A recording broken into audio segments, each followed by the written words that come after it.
I would like to now, before opening it up to the audience, move to the policymakers' perspectives, because I think we've heard very powerfully from the community perspectives about what are some of the things that need to change in terms of the laws, the enforcement of the laws, and not just criminal laws, but a range of other laws which render a person criminal in the eyes of the law and society.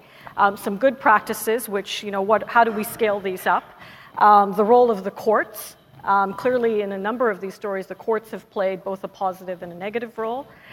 Legislatures, the role of parliamentarians. There are things that need to happen in terms of the kinds of laws that are being passed. And then the role of the police. So it just so happens that we have some very experienced policymakers on my left. And we'll start with Justice Kirby. What is the role of the courts, the judiciary, in addressing this epidemic of bad laws, of criminalization? Well, it depends, of course, on the constitutional arrangements of each country. And the courts have to fulfill their obligations under their constitution, under the statute law, and in common law countries under the residual powers that they have under the common law. But I think it's terribly important for this session to get real, because the plain facts of the matter are that the major responsibility for changing rests, and in democracies should rest, with legislators, with elected officials from the community. And really, we've had in the last couple of days 3 paradigm cases. Case number 1 is Iowa, and I went to a pre-conference session with Nick Rhodes and saw the dramatic moment when the ankle bracelet was clipped off, and that was done substantially because of the legislature of Iowa, and that depended on the demonstration to the legislators, led by a few champions, of the gross disproportionality and stupidity of the law. And so that was a case where democracy worked, and it was to the great credit of Nick and others for standing up, of civil society for making a fuss, of champions who came and got things done, and then later the courts came in and quashed convictions because they were disproportionate and inconsistent with the Constitution. Paradigm case number 1. Paradigm case number 2 was what we saw this morning when I gave the Elizabeth Taylor Human Rights Award to a wonderful doctor, Paul from Uganda, who had gone before the legislature trying to dissuade the legislature of Uganda from enacting a really punitive law, imprisoning for life certain so-called aggravated cases of homosexuality. And many in our audience will remember we were all hanging on the edges of our seats, thinking that President Museveni was not going to enact give assent to enact the law into force. But in the end, under pressure from so-called faith communities, which, as a person brought up in the Christian religion, I really find it very hard to see where these people are coming from. These are haters.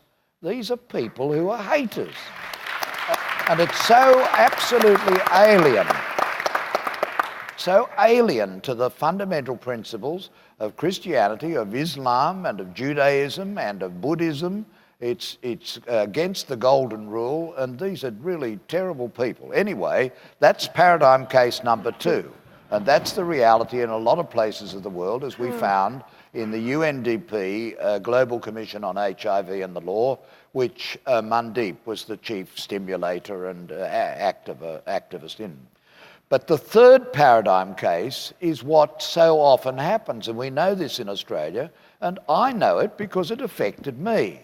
The laws remain the same, but they say, oh, yes, but we're not really enforcing the law.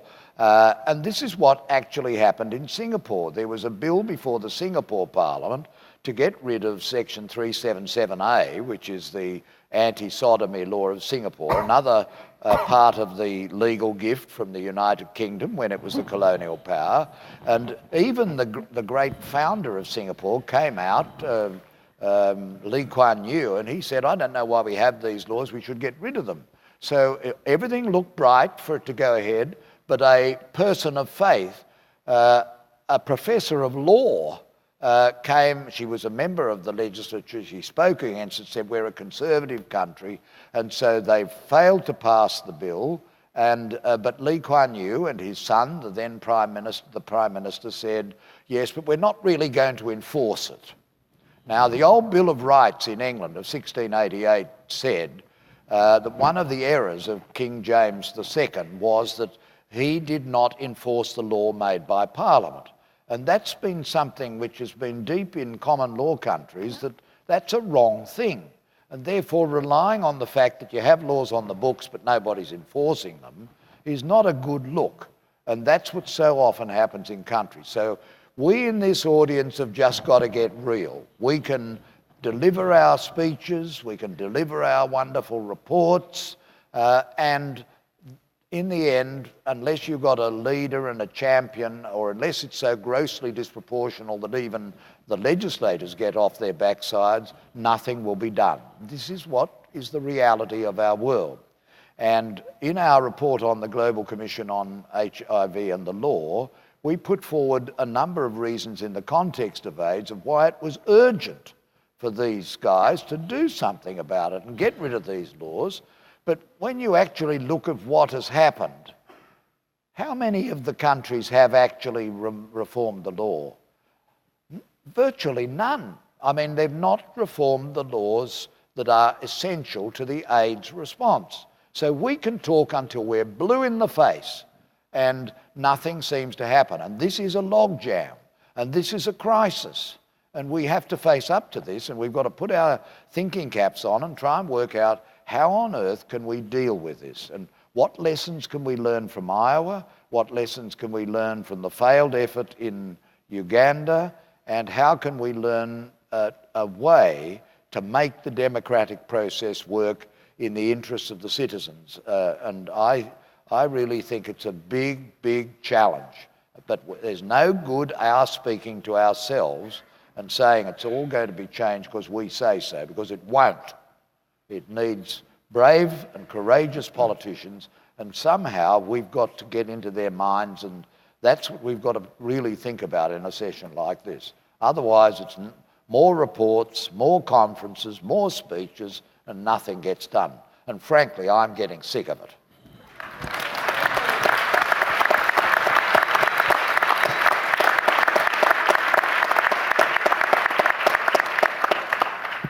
So a very loud message, which those of us who are going to a session with parliamentarians in this afternoon will carry your message, Michael, and tell them that the legislatures need to get with the program and start doing the right thing in terms of reforming laws and passing the right kinds of laws. But I think a part of the discussion in human rights and HIV and how we improve the situation for key populations is something that we're starting to talk about now, but we haven't for many years, and that's the role of law enforcement. And I believe there was a very powerful session yesterday sponsored by the Open Societies Foundation on the role of law enforcement and better policing, more humane policing for effective HIV responses. And we are very honored to have here with us a chief of police from Seattle. And Jim, could you talk to us about what you see as the role of the police in dealing with criminalization issues? Sure. Yeah. All of these stories are profound.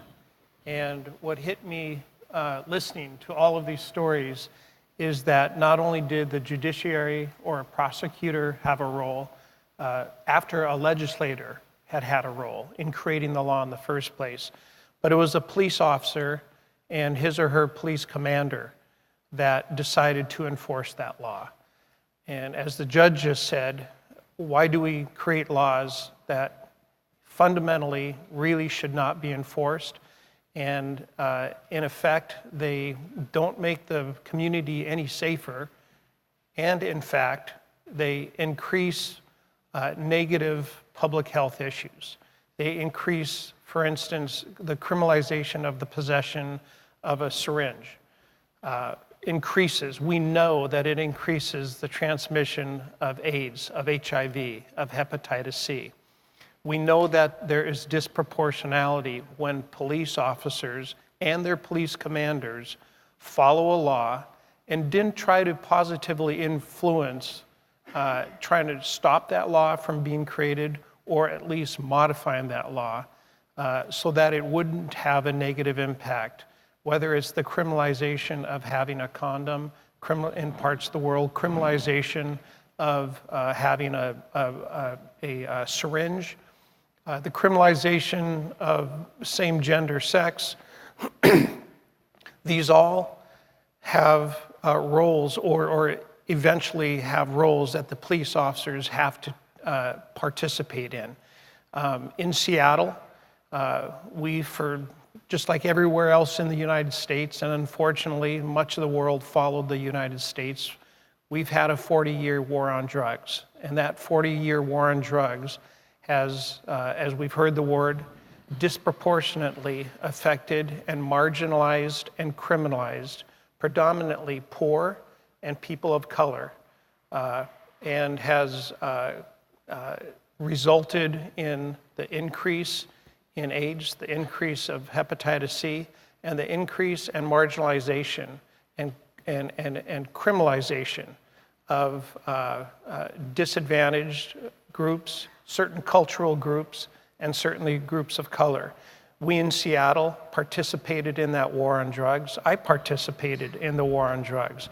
We used to confiscate used syringes with only residual amounts of suspected controlled substances on them, and we would submit them. And the chemists would analyze them, the prosecutors would prosecute, and the judges would convict. And we were all participating blindly in an effort with no results. The results of the war on drugs were, for the most part, negative, and extremely negative on people who were addicted, people who were ill, and people who were simply consuming and really causing no harm to anyone else. So we all got together in Seattle, the American Civil Liberties Union, the Racial Disparity Project, the Defenders Association, 3 groups that had continually brought civil legal actions against the police department, against the prosecutors, and against me and my police chief personally for intentionally marginalizing and criminalizing people and harming them. We thought we were doing what the presidents and what the Supreme Court and what the U.S. Senate and Congress had told us to do. Well, we were, but we weren't doing it, or the results were very negative. So partly out of seeing that what we had done was no good, and partly out of being compelled and being exhausted from having legal actions, civil actions being brought against us year after year after year, we all sat down at a table, literally a group of about 40 people, elected officials, prosecutors, defense attorneys, civil society groups, police commanders, anyone who could make a decision, and anyone who actually touched or had a part in a very negative process. And the result was an initiative called Law Enforcement Assisted Diversion, where at point of arrest, if the police officer on the street encounters a person who is possessing 3 grams or less of drugs, is consuming, is addicted, is a sex worker, or is even selling drugs, but not for profit, only for subsistence so that they can buy their drugs or put gas in the car or put food in the refrigerator. If they encounter those groups of people, then that officer can immediately call a case manager. That case manager immediately responds to the police station, takes control of the person. The police officer still has to enter the evidence, complete a report, but the prosecutor will not file. And the person has to complete an initial assessment, and then within 30 days, a thorough assessment that analyzes the housing needs, the mental health needs, hygiene needs, job counseling needs, addiction needs, any or many issues that are contributing to this person that is engaged in a harmful lifestyle, not only to themselves, but creating disorder on the street. So this has been going on for about 2.5 years. There's about 190 people who are still involved. Some are successful, some are not successful at all. This is a harm reduction model, and this is not an abstinence-based model like drug court. So it's anticipated, not condoned, but it's anticipated that some of these people will continue to use, but at least they will use in a safe manner or in a manner that's not causing harm to themselves or other.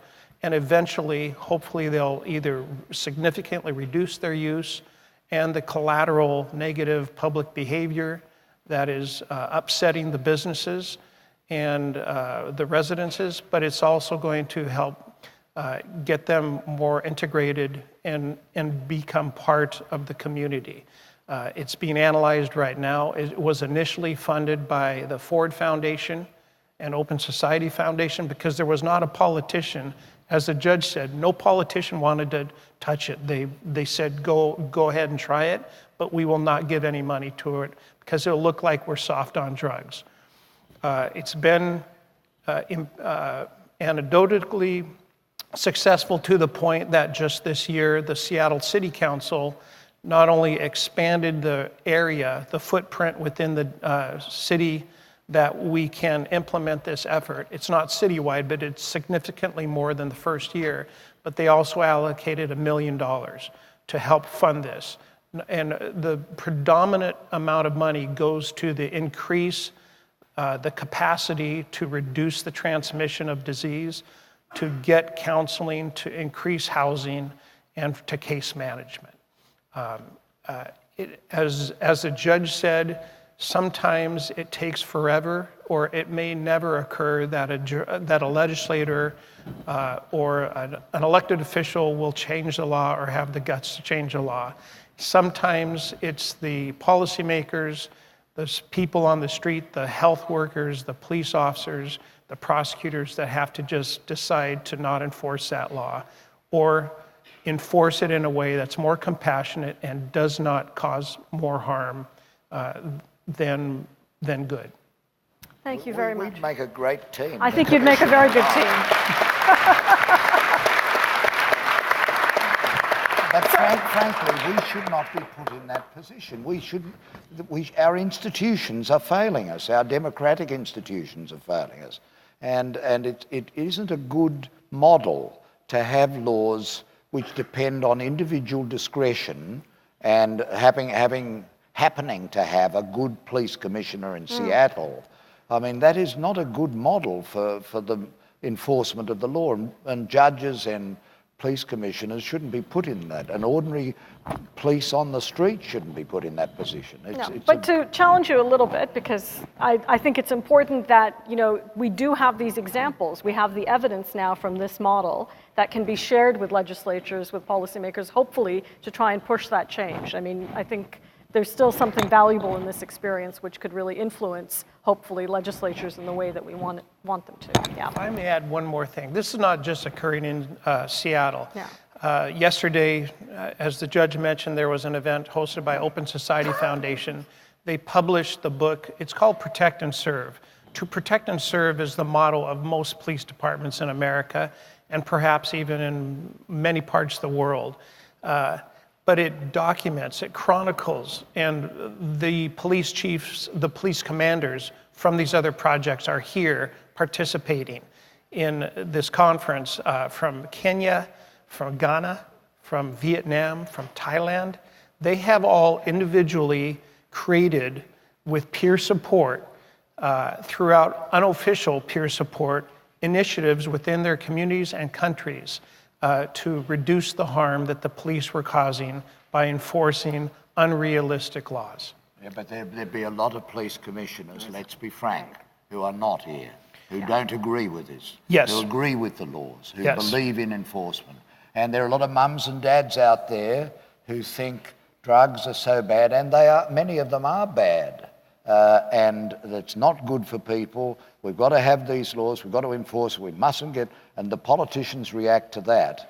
And this is our quandary. How do we get to a more rational policy, and how do we get to more rational laws and law reform so that it doesn't depend on the chance factor of enlightened, compassionate and kind police commissioners and judges? Because let me tell you, not all judges are kind and not all police commissioners are kind. Get real. Yeah. One group that we did not include in lead were the judges, because they just wanted to Enforce. enforce. So sorry. Okay, so moving on now to Ruben, who is the UNAIDS country coordinator in Nepal, who works closely with national counterparts to help them to have better evidence-based, more effective HIV responses. Ruben, what's your perspective on where do we need to go, really? What are some of the solutions in terms of dealing with this problem of bad laws, of criminalization of populations that we really need to be protecting as opposed to persecuting? You know, we humans have an amazing ability to analyze complex situations and simplify them so we understand them better. And sometimes we go too far in simplification. You know, we create dichotomies. You know, the natural one is black and white, and then we have the issues that we faced with HIV. Very problematic. Are we going to fund prevention or treatment? And we are taking this creation of false dichotomies sometimes into our systems that we need to work in the HIV response in countries. And that's the key role of UNAIDS, is to help countries develop systems, have policies, have investment, the right investment in the right places. Let me give an example. You know, people support health system strengthening on the one hand and community system strengthening on the other hand. Two systems, separately funded as well. And there's no place where they really come together. There are meetings, and civil society is invited by government. Civil society is engaged to participate in the thinking. In many countries, it's decoration. So the sheet where people sign their names has civil society representation. Where it has to come together to make it fit, we have pulled it apart by strengthening and building capacity separately. Why do those members of criminalized populations and societies have to be the only one always who are the activists? Why is there not a pool of those people that really want to get to zero, that really want to end AIDS? Why are those people not the real and loudest activists? Because their AIDS programs fail. And their AIDS programs fail is because you have the general population, and then you have the scum. So even the choice of words of the key affected and the general population creates this separation.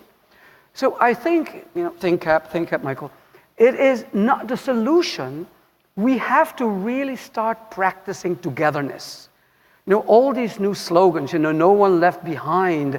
We have to do those things and not sit here and talk about them. It's in the way we think, and it's in the way we work.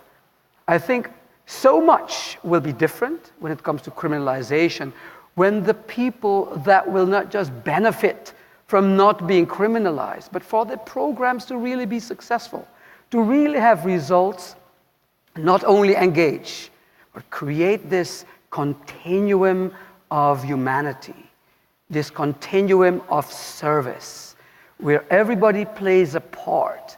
Another one is task shifting. We don't have to shift tasks. Why don't we share them? Stop using those words that create these disparities. The little things we can do, we have to stop talking about them and start doing them.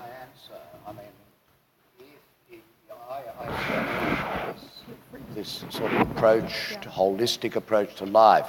But if you have a law, and if you have officers of the state who are sworn to uphold the law, and if you have an ideal of the rule of law, which means that a society lives under law, not under brute power or mutual consensus, but under rules that are made democratically and enforced scrupulously, honestly, and impartially in courts, and by officers of police sworn to uphold them, then you can have all these philosophies, but the bottom line is that people like the Commission and people like me are going to have to do their duty. But the legislators are also members of the land. There are also people who want to see tell that they that are, to them. You that tell they are, that to them. They are the ones who can make those changes. The judge,